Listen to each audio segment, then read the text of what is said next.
What's up? My name's Glue Boy. Welcome back to the channel, and I got another update. So just like now, as I'm recording this, put out a community post about it. We got channel memberships. We got 3 tiers you can donate to. They give you benefits. Benefits I'll stick to, but the main one that's important is emotes. You get a bunch of fun custom emotes, and I have a lot of them. A lot of them of just face app Primarch smiling, because I find them funny for some reason. But yeah, join if you want. Helps the channel. One day, if I make enough money through all this, I can do this full time, and I don't have to worry about other things in my life. But yeah, so anyways, the White Scars. Since last week, we talked about Jagatai Khan, which, not going over him like normal, go watch that video first. We're gonna talk about his kids, the White Scars. The White Scars are masters at blitzkrieg, fast as fuck combat. They blast in jetpacks, jet bikes, or just regular bikes as fast as possible, laughing the whole time, chopping people down, having a great time. And this is sourced from 2 sources. First, you have Jagatai's boys back on Jagoras, who were a bunch of just like, you know, the Mongol Empire. They had their horseback cavalry and like archers on horseback running around in circles, like killing their enemies. Like he had that. But on the other hand, we had the Terran Marines, like every Great Crusade era army. These ones were a little bit different than the others. Now, they were known as the Star Hunters, and specifically they were pathfinders for the main force of the Great Crusade. They went ahead, cleared some possible minor issues, and basically just reported back what they found. But this also caused a little bit of an issue, because they were highly independent. Mainly because, like, for some reason in the Imperium bureaucracy, if they can't see you, you don't exist anymore. So because they were just, you know, like a light year or 2 away, cease to exist, who cares what they're doing? So they had this large modicum of independence and like no actual leadership structure, which changed when Jagatai Khan showed up and decided to try to unify. Now, when he formed his boys, the Star Hunters as they were called, they had a bit of a problem. Now, they had this great, really efficient organizational structure of having nothing. They had literally nothing tying them all together. In fact, they all fucking hated each other. They all formed their own like disparate bands with their own like little names, like banners, friendships, like all of that. And how do you wage war when you don't have an army? That was the problem that was dropped right on Jagatai's lap, which he then immediately set to solve. To solve this problem, Jagatai would have to impose a form of unity on the Star Hunters, which he summoned everyone to Jagoras, which took a while, and had them all go through this ancient Jagoran ritual, like coming of age ritual known as the Blooding, where you would take your blade and jab it into your face and makes a scar. And the length and depth of your scar is a devotion to your loyalty to just whoever's in charge. And with doing this, created this giant bonding ritual between everybody here, disbanded all the other smaller pockets of like independence and these little organizations inside the Star Hunters, and renamed them the White Scars.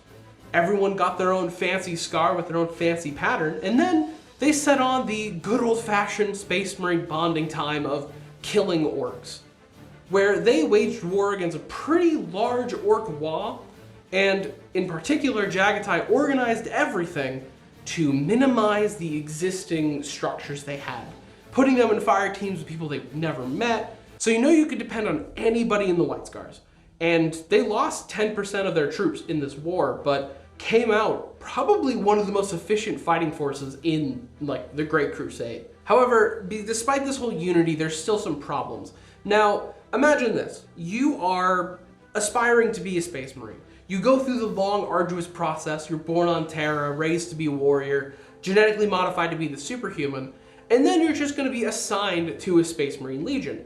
There's a lot of good ones you could join. You could join the Ultramarines, the Dark Angels, the Luna Wolves, like all these really good ones, or you could get the shit gig, like the World Eaters, or the White Scars, because the White Scars get no praise.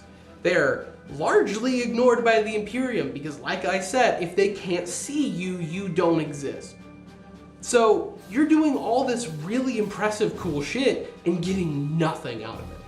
So a lot of Terran Marines were very upset at the role they received. And in particular, they really latched on to Horus and the Luna Wolves. Because Jagatai and Horus, they got along. They did some campaigns together, they worked well. They're both masters at just spear-tip, fast rushing attacks, so they got along great. And the Terran-born Marines started to pick up the chapter cultures of the Luna Wolves, specifically one pretty bad part, that being the warrior lodges inside of some of the Space Marine legions. Now the warrior lodges were a fun little thing introduced by fucking Erebus, where you build this small little secret sect of your battle brothers where you're all equal and can talk about things without any oversight. They were breeding grounds for chaos. And they started picking up this culture, and the White Scars started to finally pop up some warrior lodges, which proved some problems when Horus decided to do the big fucky that was the Istvan 3 incident and, you know, the whole virus bombing. And a lot of these Terran Marines were actually like eyeing up Horus, like, he knows what he's doing. I feel like we could like side with him. And this posed some issues. Until, of course, like I mentioned last video, once the Khan learned everything that was going on, showed what Horus was actually doing, a lot of these Marines decided to like give themselves up, like, hey, execute me now or I'll do some dangerous mission where I'll die in the process. I'll redeem myself for you, Dad. Now, I did mention that the White Scars are masters of blitzkrieg hit-and-run tactics.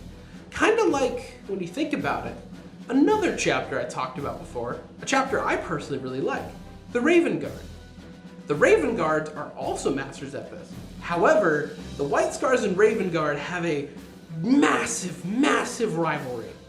But also, like, the most healthy rivalry I've seen between chapters of legions. Mainly because of the key thing of, they do the same style of combat, but Jagatai can't stand still, and Corvus just wants to stand still. The difference between like hit and run tactics of I run across the ridge and I charge head first, or I'm sitting on that ridge for weeks on end for the perfect moment to strike. And as such, they didn't get along great, at least Primarch to Primarch. But this cultivated more of a like brotherly, like combative rivalry. Like, we'll push each other to do better, but I'm gonna be like brotherly about it and shit talk you the whole way. But when the times get tough, they'll actually put aside these issues and just crack down on like the problem. Like, leave it to also the chapter master of the Raven Guard, K-Van Shrike, for being really good at that. And as well, I should mention, the White Scars were instrumental during the Siege of Terra. And I mentioned the Raven Guard specifically leading up to this because the White Scars had the perilous thing to adapt to. They had to learn to sit still for more than like a few minutes because they were defending like a castle and a planet. They couldn't just charge in. So it was a lot of just them standing on the walls just slowly vibrating as they were upset they couldn't be on their motorcycles. But eventually they got their time because the Night Lords and the Emperor's Children decided like, siegecraft, there's a bunch of cities over here with people in it. Innocent people. Let's just go murder them. And so the White Scars played a lot of defensive role at protecting the actual like citizen population of Terra. And last thing I'm going to touch on here is another unique thing that the White Scars have, that being Storm Seers. Storm Seers are their version of Psykers, same like Wolf Priests that the Space Wolves have. It's their spin on it. And particularly, the White Scars are fans of Psyker stuff. In fact, they were one of the founding members of the Librarius. But the thing that sets them apart is their method of doing it. Storm Seers are very ritualistic and focus on more of an animistic style of warpcraft. Now, animism, for those who don't know, is the idea that, in a horribly simplified like method, that things have souls and spirits, and you can call upon these spirits of just nature and your environment when you need to use your magics, which actually proves to make it easier for them to use their psychic powers without it getting all demon-y. So they actually had a very low rate of like possessions or demon exploding out of their psyker's head or something, which posed some extra things for when Jagatai Khan would chastise Magnus for being a little too gung-ho about the whole psyker thing.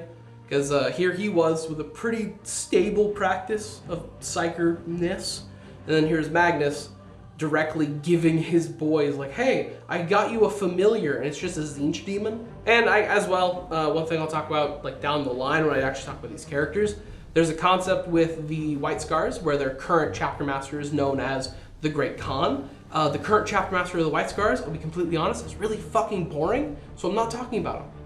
He's just an old guy that doesn't really do anything anymore. I'm sorry, he's not very interesting. There's the other guy that fucking rules. Specifically down the line, I'll talk about Corsaro Khan and the idea of like the Great Hunt. Because Corsaro Khan's a fucking Chad. Not the chapter master, but he should be, honestly. I was gonna do a video on him, but there's a lot more to him than I thought, so he'll be later. But other than that, we're gonna go right to the rules. So I got some good news here. The White Scars, actually pretty good. They're not one of the shitty Space Marine armies. Mainly because they have a chapter tactic that works like through the game. Specifically, they get to advance and charge, which is ridiculously good. They'll speed down board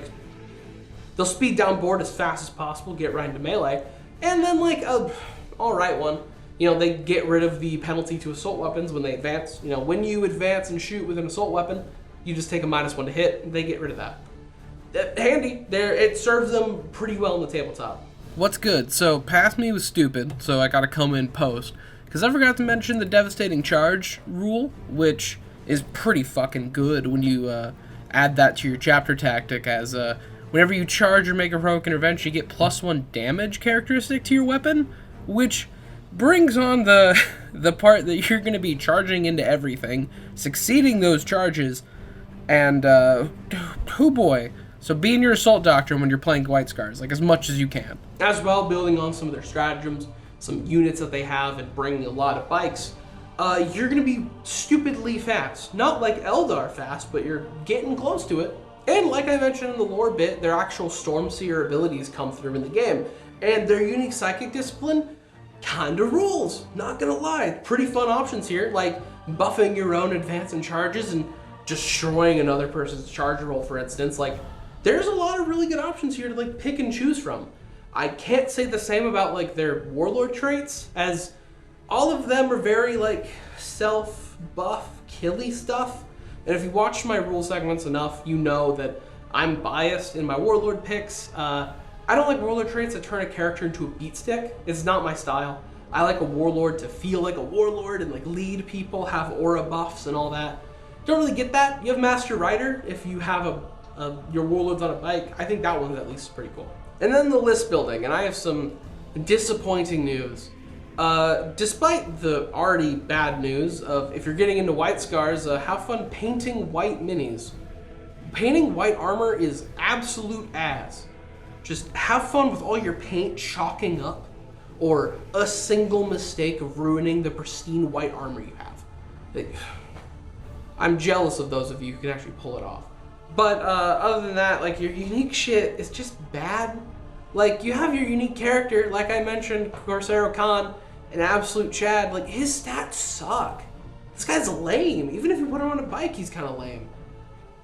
Honestly, if you're gonna bring White Scars, just make a Space Marine good list. Like, you know, your basic, just really good units. Your Eliminators, Centurions, Blade Guard vets. Give them Lightning Claws though, because you're, you know, White Scars. And that'll suit it just fine. Chaplain on bike, a Chief Librarian, the basic stuff. Yeah, honestly, a shorter rule segment than normal, but there's not a lot to go into, to be completely honest. But alright, that about wraps it up. If you like this, you know, like, comment, subscribe, join my membership. If you pick the highest tier, you know, your name will be in this part of the video.